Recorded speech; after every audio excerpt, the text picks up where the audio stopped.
যে ৮ অভ্যাস ব্যর্থতার দিকে নিয়ে যায়। ১ নম্বর, সকালে দেরি করে ঘুম থেকে ওঠা। ২ নম্বর, সারাদিন আলসেমি করে শুয়ে বসে সময় কাটানো। ৩ নম্বর, অপ্রয়োজনীয় অতিরিক্ত ফেসবুক, ইউটিউব, টিকটকে সময় নষ্ট করা। ৪ নম্বর, প্রতিদিন বন্ধুদের সঙ্গে ঘন্টার পর ঘন্টা অতিরিক্ত আড্ডা দেয়া। ৫ নম্বর, নতুন জ্ঞান ও শিক্ষা লাভে অনীহা।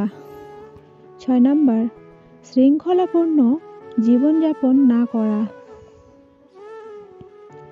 ৭ নম্বর, শরীরের প্রতি যত্ন না নেয়া। ৮ নম্বর, অর্থ ও সময়ের মূল্য না দেয়া।